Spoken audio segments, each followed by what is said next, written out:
我觉得很多时候取决于你极想要，很多人想要，但是他没有做。当初我在大学呢，想尽办法去赚钱，但是我每次都在想，这个真的是以后我可以做的吗？我把我的 scholarship part time 的钱全部放去股票市场，这么你赚到钱，你还要出来教？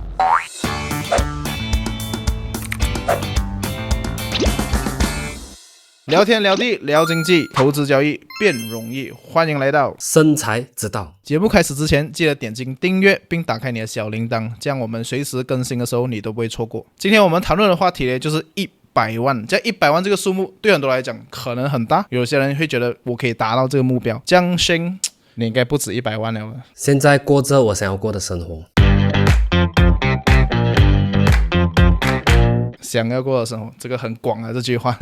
OK，so 想问一下啦，Shane，你在几岁的时候达到100万31岁？31岁就达到100万，这样31岁之前呢，你都是过着怎样的生活？你是来自一个富裕的家庭吗？我是来自于一个很普通的家庭，然后我爸爸是一个板厂工人，每一个月的工钱就是800到1000多块，所以那个时候我只记得 McDonald、KFC 我一年只可以吃一次，就是我生日的时候。跟我的生活好像也差不多。那个时候我过的生活是，我觉得我不开心，因为我要的东西都是买不到，都是很辛苦的，所以在我懂事的时候，我就知道我们是没有什么钱的。然后我爸爸在17岁的时候因为车祸去世，然后我们整间家就陷入了很大的一个经济状况，然后就靠我的哥哥姐姐做工养活我们一家人。然后我就去到读 Form 6，因为我也没有钱读私人，就继续读 Form 6，然后进到马大读了一个环境工程。我以为很有前途，但是原来马来西亚还落后外国应该几十年啊，可能到我退休的时候，环境工程师就有前途了。就可能其他 engineer 是有钱的，只是刚好你读的那科 engineer 没有钱。我相信大部分 engineer 在马来西亚，大部分 engineer 的工钱都还好，当然有一些是高薪的，大部分的 engineer 都不被珍惜的。我相信镜头前 engineer 你应该感受得到我讲的这句话。OK， 这样在有这份工之前你有做过什么 part time 的工？ SPM 毕业过后我都有做 part time 了，只要有假期我就去做 part time。 我在我舅舅的喷气厂做工，包吃，然后一天5块。5块？现在一包鸡饭都买不到5块。包吃吗？包吃，对对。然后他讲你做不到什么东西，现在是我教你。拿经验，就好像现在刚毕业出来，老板都会讲拿经验先。所以那个时候我觉得很累，那份工很累，我们在要磨掉那些气，磨到我的手会脱皮，所以我就去找别的，我就去做代课老师。代课老师一个月还有几百块1000块。为什么这样多个行业你会选择想要做老师？我很享受做老师，因为我觉得我教会那些小学生，他们会咬过，我觉得很开心。可能当时候你就萌生了这个当老师的想法，到现在你是一个投资交易的老师。没有，当时候我进大学的时候我就已经要读老师了，但是我的家里极力反对，不可以，因为工钱很少。所以我就选择了 engineer。 哇，讲真的是很少人会把志愿写成当老师。我也不懂，我本来没有想过，但是我去做老师的时候，我发现到我很享受教会人的那个过程。其实这样听你这样讲，你刚刚那些打工的经验那些就其实很多人也是有经历过这些打工的经验，但是为什么你可以赚到人生中的第一个100万？我觉得很多时候取决于你极想要，很多人想要，但是他没有做。我是想要，然后我会去做，我会去想办法去做。我们看到身边的人很多时候我想要变有钱，但他做了什么东西？他没有做任何东西，他只是想而已。知道跟做到是差很远的，但知道跟做到前面还有一个阶段叫想要。所以想要了过后你知道，知道了过后你有没有做到？其实你这段话让我想到就是看那个 Ronaldo 的 Reels， 他就讲 I give you the map, will you follow？ 他就问我给你一个 map 一个地图去怎样当 Ronaldo， 但是你会跟着没有？就好像你刚刚分享的一样，就不是每个人 100% 跟着。不会的，因为大部分人都不能够承受那个煎熬，那个痛苦，他觉得很辛苦。我现在做一份工好好的，为什么我要去学会投资，学会交易，中间会亏钱，为什么我要承受？我不如我好好的去做工。这样当下啦，有这样多个行业啊，为什么你会选择就是要涉足投资交易这一方面？当时我在大学呢，想尽办法去赚钱，我做很多 part time 啦，拍 brochures， 站在 KL Central、LRT 站，站在 Taman Paramount LRT 站拍 flyers， 然后被 security 赶，一站60块，然后我去做 promoter， 一天80，但是我每次都在想，这个真的是以后我可以做的吗？以后我可以要的吗？过程我很不开心，为什么？每次放工我要淋着雨回家，我做摩托的嘛。那个雨打在我身上的时候，我淋到湿湿回家的时候，我都问我自己，其实我到底在做什么？这个生活我到底要撑多久？我到底以后还会不会过着现在这样子的生活？所以当时在大学的时候，我在想，到底要怎么样去赚钱？最快的方法是什么？然后看 TVB， 有钱人都是炒股票、房地产肯定没有我份哦。股票还有点机会，为什么？因为小资金可以开始，资金可以开始嘛。所以当时候我就去问我朋友，因为我看到我有个朋友还有在 trade 股票，我就去问他怎样开始，他跟我讲我不会。我讲你不是在做这好咩？你可以教我嘛？他等下不会，他不要教我。但我知道这一个是我一定要做的东西，因为有钱人做的东西，我们跟着他做肯定不会错的嘛。我就随便上网开户口，然后我放了一个2000块进去买个股票。我也不懂买什么，我就看报纸我就买，然后当时赚钱。第一个股票就赚钱了。第一个股票呢，我一买了，我不懂我做了什么东西，我真的不懂。我一买了过后，我会看到我的 portfolio 是 negative， 我就赶快卖掉。然后第二个我打电话去问了，我问了我的 reminder， 他跟我讲那个股票是一家 oil and gas company， 然后我就刚好报纸也看到，哇，讲到它前景有极好，然后我就买了。2-3个月的时间里面，我赚了差不多30-40%，然后我就发现到，哇，要赚几百块，原来不难的哦，所以就让我更加有兴趣，把所有的时间都投入在这边。我把我的 scholarship part time 的钱全部放去股票市场，每次人家在上课，我就在看股票。哇，当时候你就懂讲 all in 了吗？因为穷嘛。这样你现在会教学生 all in？不会啊，不会。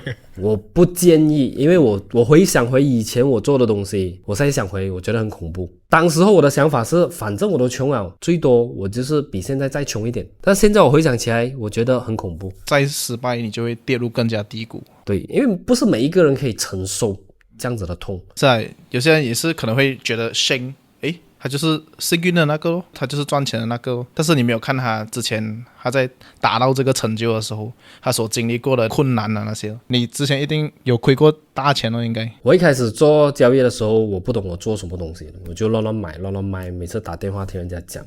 到有一次，那个时候市场讲会降息，然后市场就大跌，然后那个时候我的 portfolio 就亏了几千块，所以我觉得不对路，我就去上课。上课之后我学了，我很好的去用它，很有 discipline 的去用它的时候，我赚钱了。我每一个月可以赚几千块了，已经超过了工钱了。然后从那一边我就觉得我要赚更多，我就去借钱，跟银行借钱，然后就去 trade。我30千可以一个礼拜赚几千块，然后我就 up 我的 limit 到50千，到100千，到300千，到600千，到100万。最高光最风光的时刻是3个月我赚了400多千。哇，这个多少个人的梦想。我的本钱10千，本钱10千而已，赚400多千。然后1个月过后，我中了一个内幕消息，然后就从赚400千，然后一路跌，然后就不甘心，一直要报仇，一直乱 trade， 乱买，已经失去理智了。半年的时间，我从赚400千到负债400千，这样一下子天堂，一下子地狱。所以当时我是很难受，我也想过要去自杀，但是我不甘心，就是为什么我可以赚钱，只是因为一个内幕消息害我。所以我会去一直反思。那一个时候我懂得我们要改变，我们要知道我们做错什么，所以我会一直去想，会一直去看回，然后跟我自己讲，这一条路可以走，但是我一定要做对的事情，我不可以做错的事情。当然当中我遇到几个贵人，这个贵人他没有借钱给我，但是他有几句话点醒了我觉得很有意思的。因为他跟我讲Shane， 你在的地方是金融市场，金融市场是除了钱就是钱的地方，你有多少的本事可以拿多少的钱，就要看你自己了。这一轮你做错了，你要确保你以后不会再做错，钱你一定可以赚回来的。哇，这个时候就好像淋着雨的时候，突然间有一个人还雨伞过来这里，让我看到那一道光，让我可以继续坚持下去。其实很大程度上是这一句话。这样你到现在都有带着这句话给你的学生？我每一次我们的线下课程的时候，我都会讲回这一个故事，我曾经经历过的东西，这一些东西帮到我的，我相信在外面的市场上面有很多同样的人，我也希望可以借助我的经验，让他们继续坚持在对的道路上面。这样你负债过后那个转折点就是你做对了什么，才让到你可以开始从投资交易这个方面赚钱？我觉得最重要的第一点是要反思，因为人不怕做错，但是最怕的是做错第二次。同样的东西你做错第二次，那个就是愚蠢了。所以我反思了过后，我做对的东西，从那边慢慢赚钱还债，然后最大的一个转折点就是我选择了交易股票指数，然后赚到的钱我拿去投资在加密货币。所以交易跟投资对于我来讲是两个要并存的东西，很多人选择一个，但是我会选择两个，因为我看到从交易可以赚钱养活自己，从交易赚钱累计放去投资，在投资上面是累计财富的一个很好的机会。所以这两个我做对了，我们剩下的就是要遇到一次的机会。所以在2017年我遇到一个加密货币的牛市，在2021年我遇到第二次加密货币的牛市，所以这两个是让我赚到大笔的钱。那个时候你讲运用你赚到的这一笔钱，就是来达到你现在的这个成就。我每次我都跟大家分享的是，我们要快，但是我们不要急，找一个对的地方，对的产品，慢慢去买，慢慢累积。你要等的是一个趋势而已。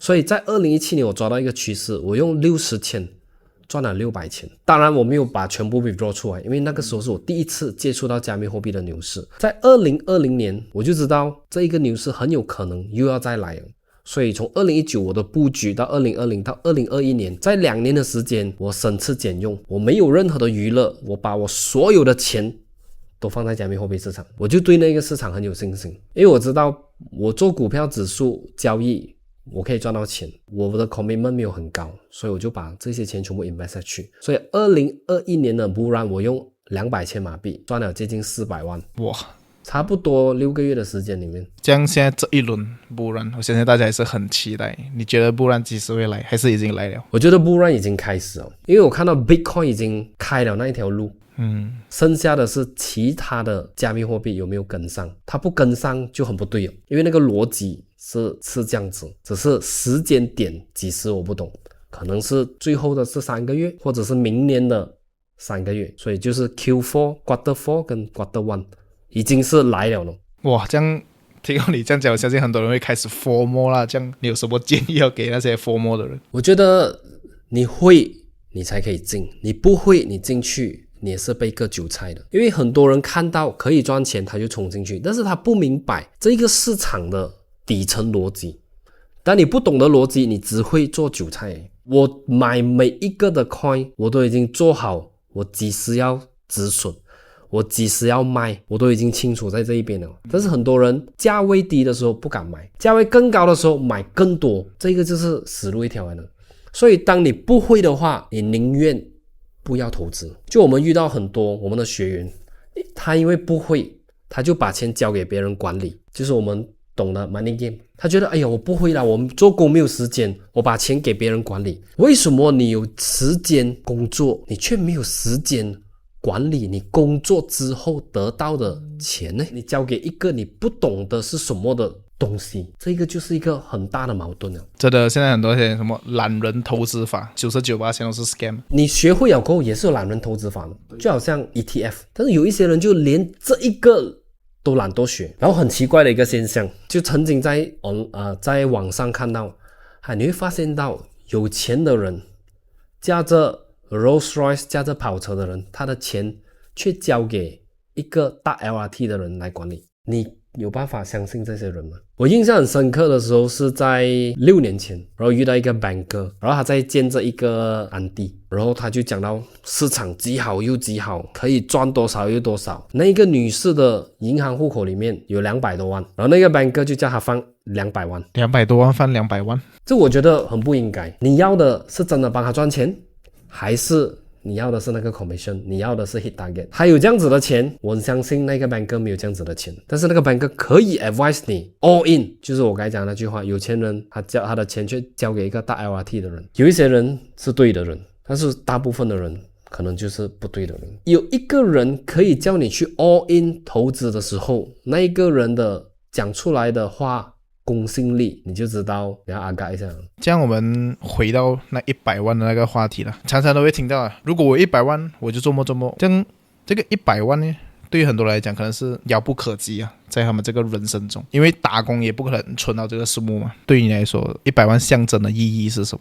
曾经的我100万我觉得是不可能的，但是当我达到100万的时候，我开始更焦虑。它对于我来讲是一个认可，我做对了东西。但是同样的，有了100万的人，他会对他的生活更加焦虑，因为他没有办法退回去以前的生活。每一个人都只想要更好的生活。当你的钱越多的时候，你脑中想的是我要怎么样可以让这一笔财富停留，甚至是增加。对于我来讲是一个好事，因为有焦虑感的同时也就是有动力。在这个年代，我觉得100万不是一个很大的号码，它也不足以让我们去退休。100万也不够啊！现在很多人讲嘛，我100万我放银行 FD， 我每年都可以不愁吃啊，他们这样讲。对，但是其实不逻辑的。你100万你放在银行 FD 3% 的利息，一年30千，难道你的生活一个月你可以 control 在2500块？现在这个年代会讲这些话的人，是因为他可能赚在2-3千块，他想象不到有100万是什么样的东西。但是当你有能力做到100万的时候，你就知道以前的那一段话是很天真的，因为你一定是做了很多不一样的东西，你才达到这一个号码。你对你的生活，不管是车房子、生活水准，你老婆、你的孩子的教育水平，全部都是不一样的要求。这个说法就好像很多人讲，哎呀，买什么 BM 买什么 Merc， 等到你买到过后你就回不去了。通常讲这些话的人都是没有能力去买的人。有一小部分的人是可以做到的，但是我做不到。回不去啊！现在就很多人做工啊，或者是交易啊，或者是投资，他们想赚到的东西就是财富啦。这样他们会讲财富就等于达到财富自由，但是你一直在强调的是 financial confidence， 你觉得这两者的差别在哪？因为我觉得 financial freedom 是一个不 realistic 的东西，有多少个人可以压抑自己的消费欲望？讲是容易，是啊，做是没有多少个人做到。真的赚到那笔钱的时候就会开始花。这也是为什么很多人退休之后，可能退休金有几百千、100万，很快就用完了，因为他从来没有看过那一笔钱。当他看到那笔钱的时候，他就想要消费。虽然还没有达到，但是我们就要开始想象，如果我们达到了过后，我们要做些什么样的东西。不然一天你达到的时候，你很有可能因为我们的认知水平没有，我们就不小心把那个钱花掉了。 Financial confidence， 所以我觉得我们人要有能力创造收入。当你有能力创造收入，而不是单靠打工来赚取你的收入的时候，你的自信、你的底气就完完全全是不一样的水平了。这个也是啊，就最近有看了一个电影《破地狱》，里面好像有一个金句，就是说你出现在这个世界，你人生就开始在倒数。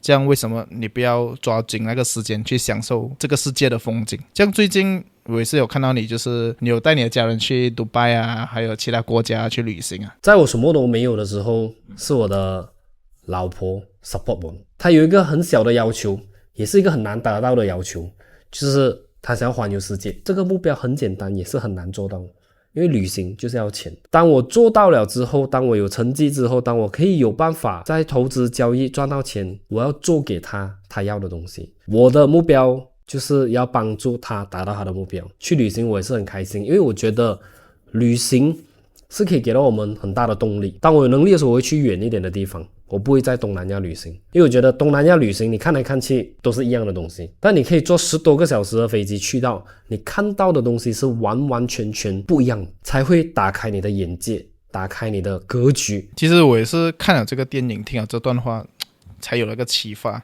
就我从来也是没有 plan 过 family trip 啊，没有想过带我爸妈去旅行，因为我们都会想，哎呀，等我赚到先啊，等我做到先啊。但是真的有限的时间，我们能让我们的家人过到更幸福的话，就要快快去做。我们很多时候我们想要更远，但是不可以我们讲 celebrate every small win， 不一定你要直接就去到玩，要怎么样就怎么样，你可以从小的开始。我们的父母都不年轻啊，可以做给他们的尽量做给他们，因为我觉得我相信孝顺的孩子是不会差到哪里去。这样我们来进入一个比较沉重的话题啊。如果今天你失去了你现有的一切，你会做什么动作？首先我会很伤心啊因为我觉得我应该不会啦。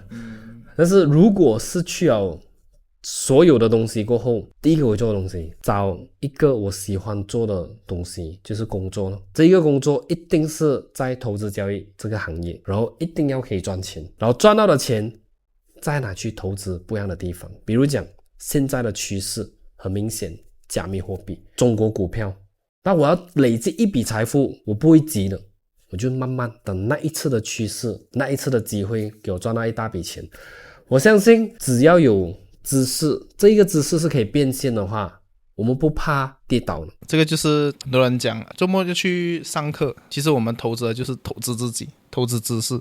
就算你失去了，你也是可以靠你的知识东山再起，因为知识是带不走的嘛，这个东西。这样一定很多人就问你了，周末你赚到钱了，你还要出来教。 OK， 首先我们先讲该那个知识啊，我会一直去上课的，我从来不计较那个价钱。比如讲我去上一个3000块的课，很多人讲哇3000不如我自己学先。是哦，但是自己学你所亏在市场的肯定超过3000块，你亏了3000，你得不到任何的东西，你又要再去上课，那你不是付了6000？什么课程都好，我去上，因为我相信我花这3000，我花这30千，我花这100千，我可以赚回来的是10倍就 OK 了。然后你讲为什么赚到钱还要出来教？因为我曾经走过那一段负债的生活，是很黑暗的。20多岁一天只可以吃一餐饭而已。那个时候我跟我自己讲，我永远都不要再过这样子的生活。所以当我出来分享的时候，其实外面有更多跟我面对一样的东西，只是因为他们没有地方去讲，没有地方去哭诉。你认为他可以去跟他的父母、跟他的老婆孩子讲他亏了几百千吗？他不敢。所以他收在心里是一个很痛苦，而且很多人不懂怎么样从那一边走出来。所以既然我曾经失败，曾经负债，让这一些经验成为一个踏板，让我走出来，那为什么我不要出来分享？有人讲我好，有人讲我不好，难道我要顾那一些讲我不好的人？